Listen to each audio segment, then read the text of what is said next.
प्रभु तेरी वाणी जीवन की रोटी, नैनों की ज्योति अंधेरा मिटाती।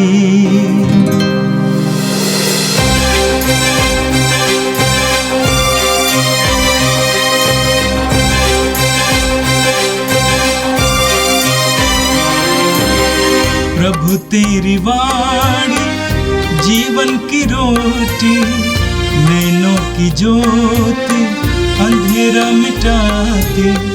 प्रभु तेरी वाणी जीवन की रोटी, नैनों की ज्योति अंधेरा मिटाती। वाणी वाणी वाणी वाणी वाणी पवित्र है, शाश्वत है, जीवन का मन्ना है। 26 जुलाई शनिवार।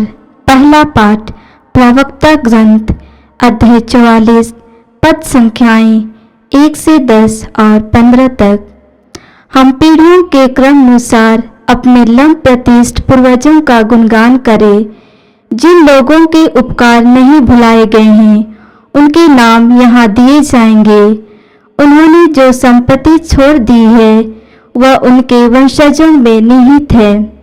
उनके वंशज आज्ञाओं का पालन करते हैं और इनके कारण इनके संतति भी। उनका वंश सदा बना रहेगा और उनकी कृति कभी नहीं मिटाएगी। उनके शरीर शांति में दफनाए गए और उनके नाम पीढ़ी दर पीढ़ी बने रहेंगे। लोग उनकी प्रज्ञा की प्रशंसा करेंगे, सभाओं में उनका गुणगान किया जाएगा। यह प्रभु की वाणी है। संत मत्ती के अनुसार पवित्र सुसमाचार अध्याय 13 वाक्य 16 और 17।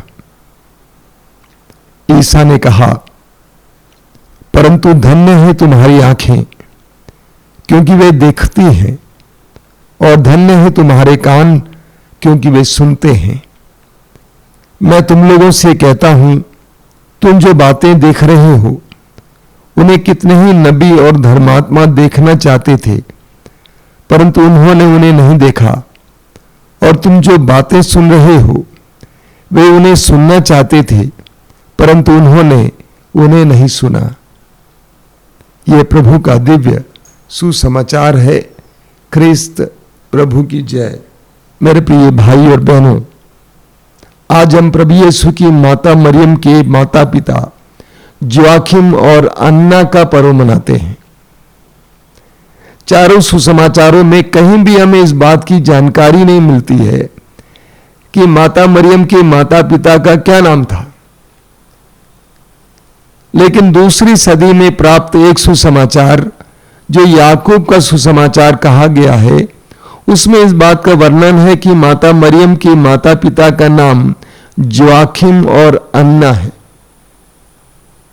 अब नाम कुछ भी रहा हो, माता मरियम के माता पिता हमारे लिए, सारी मानव जाति के लिए, कलीसिया के लिए आदरणीय है, सम्माननीय है और प्रशंसा के योग्य है,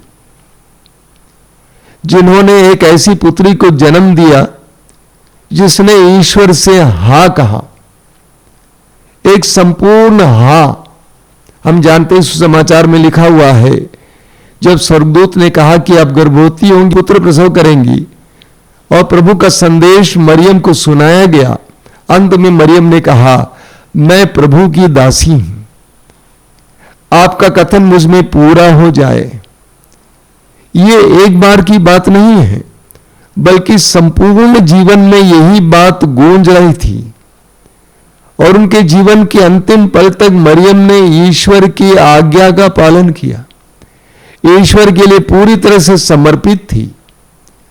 आप और मैं जानता हूं कि हमारे लिए ईश्वर के प्रति पूरी तरह से समर्पित होना, ईश्वर को हर बात के लिए हां कहना कितना कठिन है। लेकिन मरियम ने ऐसा कहा, ऐसा किया। एक ऐसी पुत्री को जन्म देने वाले माता पिता हमारे कितने ही सम्माननीय हैं। सुसमाचार में हम पढ़ते हैं, एक बार प्रभु यीशु की सुंदर वाणियों को सुनकर, मधुर वाणियों को सुनकर एक नारी ने भीड़ में से कहा, धन्य है वो गर्भ जिसने आपको धारण किया और धन्य है वे स्तन जिससे आपने पिया। माता पिता बच्चों के द्वारा गौरवान्वित होते हैं, जिस तरह बच्चे माता पिता के द्वारा भी गौरवान्वित होते हैं। माता मरियम के द्वारा जोआखिम और अन्य गौरवान्वित होते हैं। मनुष्य के पतन के बाद ईश्वर मनुष्य की मुक्ति के लिए मुक्तिदाता को इस संसार में भेजने के लिए एक नारी की प्रतीक्षा में था, और मरियम में ईश्वर ने ऐसी नारी को पाया।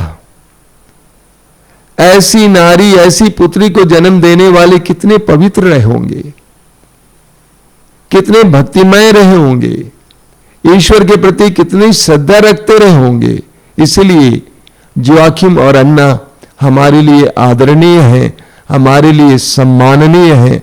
आज हम उनके लिए ईश्वर को धन्यवाद देते हैं और आज हम उनके द्वारा आशीष प्राप्त करने के लिए प्रार्थना करते हैं।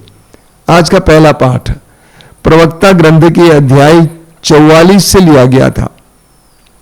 प्रवक्ता ग्रंथ के अंतिम 7 अध्यायों में लेखक पुराने विधान के महापुरुषों का वर्णन करता है और उनका गुणगान करता है।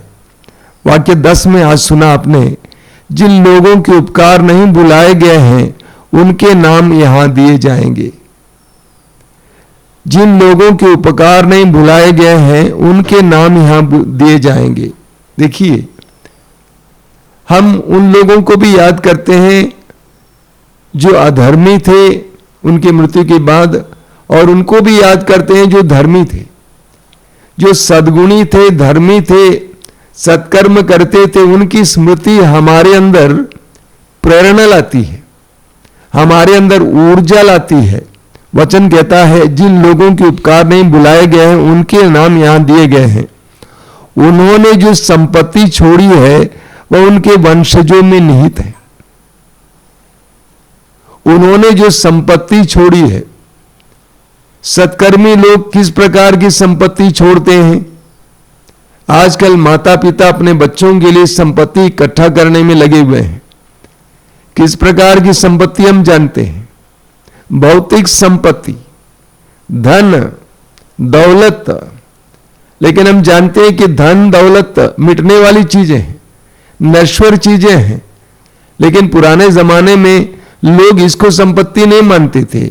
सत्कर्म, सद्गुण, इसको संपत्ति मानते थे और अपने बच्चों को सत्कर्म और सद्गुण और संस्कार दिया करते थे। उनके लिए संपत्ति थी। सवाल ये खड़ा होगा, आज हम किस प्रकार की संपत्ति अपने बच्चों के लिए छोड़ के जा रहे हैं? उन्होंने जो संपत्ति छोड़ी है वह उनके वंशजों में निहित है, यानी आने वाली पीढ़ी में वो संस्कार देखने को मिलता है, वो सद्गुण देखने को मिलता है। वचन में आगे लिखा हुआ है, उनके वंशज आज्ञाओं का पालन करते हैं। माता पिता ईश्वर की आज्ञाओं का पालन करते थे और अपने बच्चों को भी ईश्वर की आज्ञाओं का पालन करने के लिए सिखाया। मैं कई ऐसे परिवारों को देखता हूं जहां पे मां बाप भक्तिपूर्ण हैं, जिनके अंदर श्रद्धा है, जो ईश्वर का भय खाते हैं, जो बच्चों को भी इसी तरह आज्ञापूर्ण जीवन जीने के लिए सिखाते हैं, बच्चों को 10 नियमों के आधार पर जीवन जीने के लिए सिखाते हैं। वचन में लिखा हुआ है, उनके वंशज आज्ञाओं का पालन करते हैं और उनके कारण उनकी संतति भी, उनका वंश सदा बना रहेगा और उनकी कीर्ति कभी नहीं मिटेगी। माता पिताओं के जीवन का असर बच्चों पर पड़ता है। माता पिता जो सत्कर्म करते हैं, जो सद्गुणी जीवन जीते हैं, जो अच्छा जीवन जीते हैं, धर्म का जीवन जीते हैं, भक्ति का जीवन जीते हैं, श्रद्धापूर्ण जीवन जीते हैं, विश्वास का जीवन जीते हैं, इसका असर बच्चों पर पड़ता है। बच्चे माँ बाप को देखकर सीखते हैं। जब माँ सिर झुकाती है, बच्चा भी झुकाता है। हमें आश्रम में देखने को मिलता है, जवान जवान माताएं अपने नन्हे नन्हे बच्चों को लेके आती हैं और प्रभु के सामने नतमस्तक होने के लिए सिखाती है। बच्चों में संस्कार भरते हैं और बच्चे उस संस्कार में पलते हैं। मैं ऐसे कई परिवारों को जानता हूं जो बिल्कुल अधर्म के मार्ग पर, बुराई के मार्ग पर चलते हैं। कुछ परिवार तो नरक समान हो गए हैं, पिता शराबी, मां परेशान, बच्चे भी उसी तरह से। लेकिन कुछ ऐसे भी परिवार हैं जहां पे हमें बहुत सुंदर सुंदर उदाहरण मिलते हैं। मां बाप कितने प्रेममय जीवन जीते हैं, बच्चे भी उसका अनुपालन करते हैं। वचन में आगे लिखा हुआ है, उनकी कीर्ति कभी नहीं मिटेगी। जिन लोगों ने इस प्रकार की संपत्ति आने वाली पीढ़ी को दी है, उनकी कीर्ति कभी नहीं मिटेगी। उनके शरीर शांति में दफनाए गए और उनके नाम पीढ़ी दर पीढ़ी बनी रहेंगे। जो इस प्रकार जीवन जीते हैं वे शांतिपूर्ण मृत्यु भी प्राप्त करते हैं। वे शांति से संसार से चले जाते हैं। वे दफनाए तो गए और उनके नाम पीढ़ी दर पीढ़ी बने रहेंगे। वे दफनाए गए, उनका शरीर मिट गया, उनकी हड्डियां भी लुप्त हो गई होंगे, लेकिन उनका नाम मिटता नहीं है, क्योंकि उन्होंने ऐसा जीवन जिया है। आगे वचन में लिखा हुआ है, लोग उनकी प्रज्ञा की प्रशंसा करेंगे, सभाओं में उनका गुणगान किया जाएगा। ये असली संपत्ति है, ये हमारी कमाई है। जब हम मर जाएंगे, हम संपत्ति लेकर, अन्य संपत्ति लेकर नहीं जाएंगे। जब हम मर जाएंगे तो हम अपने आने वाली पीढ़ियों को दौलत, धन दे सकते हैं, लेकिन वो मिटने वाला है, वो बना नहीं रहेगा। अक्सर ये भी देखने को मिलता है कि बच्चे उड़ा देते हैं, लेकिन ठीक इसके विपरीत उनको अच्छा जीवन जीने के लिए सिखाया जाए, धर्मी जीवन जीने के लिए सिखाए जाएं, सत्कर्म करने के लिए, प्रेम के लिए, शांति के लिए सिखाए जाएं, सद्गुणी जीवन जीने के लिए सिखाए जाएं, वो अमिट रहेगा, वो अनश्वर रहेगा। माता मरियम के पिता और मां ने मां मरियम के अंदर ये सारे गुण भर दिए और मां मरियम ने हमारे लिए एक मुक्तिदाता इस संसार में लाया। और आज का सुसमाचार संत मत्ती के सुसमाचार के अध्याय 13 से लिया गया था। सुसमाचार में आपने सुना, प्रभु कहते हैं, धन्य है तुम्हारी आंखें क्योंकि वे देखती हैं, और धन्य है तुम्हारे कान क्योंकि वे सुनते हैं। हमारी आंखें और हमारे कान शरीर के महत्वपूर्ण अंग हैं। हमारे देश में 5 ज्ञानेंद्रियों के बारे में बताया गया है, जिन इंद्रियों के द्वारा हम ज्ञान अर्जित करते हैं, ज्ञान प्राप्त करते हैं। उनमें महत्वपूर्ण है आंखें और कान, देखना और सुनना। आंख बहुत ही महत्वपूर्ण है। मत्ती के सुसमाचार के अध्याय 6 में हम पढ़ते हैं, प्रभु यीशु कहते हैं उसके वाक्य 22 और 23 में, आंख शरीर का दीपक है। यदि तुम्हारी आंख अच्छी है तो तुम्हारा सारा शरीर प्रकाशमान होगा, किंतु यदि तुम्हारी आंख बीमार है तो तुम्हारा सारा शरीर अंधकार में होगा। हमारी आंखें बहुत महत्वपूर्ण हैं। हम जो देखते हैं और हम जो सुनते हैं, इसका हमारे ऊपर बहुत गहरा प्रभाव होता है। हमारे व्यक्तित्व की गुणवत्ता इन बातों पर निर्भर है कि हम क्या देखते हैं और क्या सुनते हैं।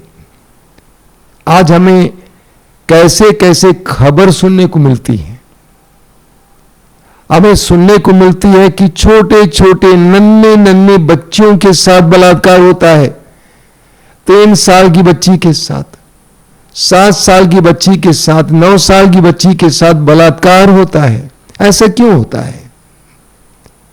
आज मीडिया के द्वारा इतनी ज्यादा अश्लीलता परोसी जा रही है, लोग उसको देखते हैं, विशेष करके युवक युवतियां, अन्य लोग भी इसको देखते हैं और उनके मन में वासना से मन भरे हुए हैं और वो वासना बाहर चली आती है और वे पशु तुल्य व्यवहार करते हैं, जानवरों की तरह व्यवहार करते हैं, यहां तक कि भूल जाते हैं कि ये मेरी बेटी है, ये मेरी बहन है, ये मेरा भाई है, ये मुझसे बड़ा है, ये मुझसे बड़ी है। क्योंकि बुराई देखते देखते उनके अंदर बुराई भर जाती है। ठीक इसी तरह आज हमें देखने को मिलता है कि लोगों के बीच में कितना घृणा है, कितनी नफरत है। कुछ लोगों को नफरत की दृष्टि से देखा जाता है। ऐसा क्यों? क्योंकि उनके बारे में बार बार बुराई सुनने से हमारे मन में भी बुराई उत्पन्न होती है, हम भी उसी तरह सोचने लगते हैं। तो हमारे देखने और सुनने से हमारा व्यक्तित्व या तो बनता है या बिगड़ जाता है। प्रभु यीशु ने अपने शिष्यों से कहा, धन्य है तुम्हारी आंखें क्योंकि वे देखती हैं, और धन्य है तुम्हारे कान क्योंकि वे सुनते हैं।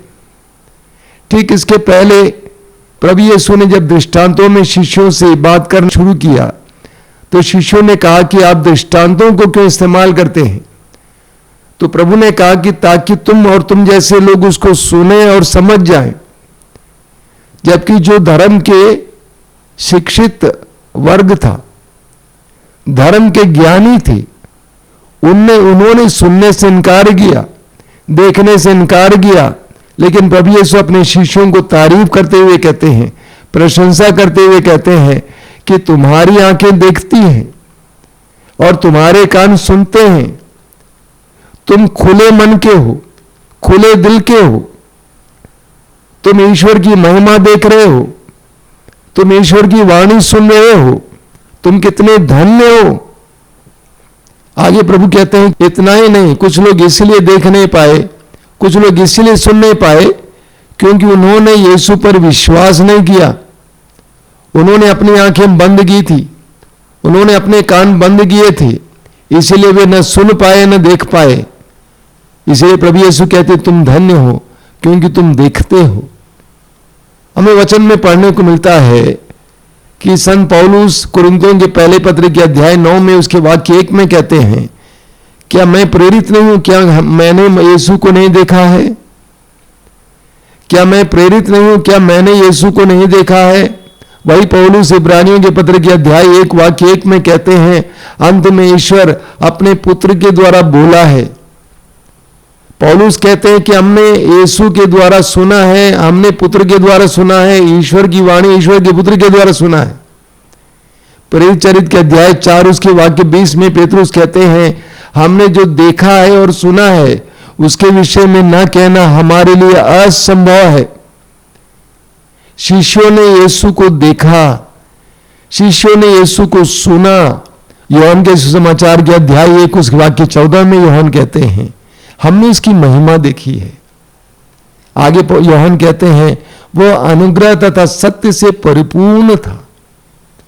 यीशु के बारे में यूहन्ना कहते हैं वो अनुग्रह तथा सत्य से परिपूर्ण था। शिष्यों ने यीशु को देखा, शिष्यों ने यीशु को सुना। नतीजा क्या है हम जानते हैं। लूकास के सुसमाचार के अध्याय 19 में पढ़ते हैं जक्केउस के बारे में। जक्केउस यीशु को देखना चाहता था, देखना चाहता था कि यीशु कैसे हैं, इसलिए वो पेड़ की डाली पर बैठ जाता है। जक्केउस ने यीशु को देखा। नतीजा क्या है? यीशु उसके घर जाते हैं और ये घोषित करते हैं कि आज इस घर में मुक्ति आई है। मेरे प्रिय भाई और बहनों, यीशु को देखने, यीशु को सुनने का यही नतीजा है। प्रार्थना के द्वारा यीशु को देखना, पवित्र वचनों के द्वारा यीशु को सुनना, हमारे जीवन में यीशु के महान चिन्ह और चमत्कार प्रकट होंगे। आइए हम प्रार्थना करें। प्रभु यीशु धन्यवाद देते हैं आज के सुंदर दिन के लिए, तेरे पवित्र वचनों के लिए हम धन्यवाद देते हैं। हम प्रार्थना करते हैं कि जोआखिम और अन्ना के इस महान पर्व पर उनकी मध्यस्थता द्वारा हमें भी ईश्वर की आज्ञा के अनुसार जीवन जीने की कृपा मिले। हमसे भी जो उत्पन्न होंगे वे सब कृपा से परिपूर्ण हों। हमसे जो कार्य निकलेंगे वे प्रभु की कृपा से परिपूर्ण हों। प्रभु यीशु वचनों को सुनने वाले मेरे भाई बहनों को आशीर्वाद देना। आज का संपूर्ण दिन उनके लिए कृपा का दिन बने, आशीष का दिन बने। हमारी प्रार्थना को ग्रहण कर, आमीन। प्रभु तेरी वाणी जीवन की रोटी, नैनों की ज्योति अंधेरा मिटाती, ಮಾಡಿ ಮಾಡಿ ಮಾಡಿ ಮಾಡಿ ಮಾಡಿ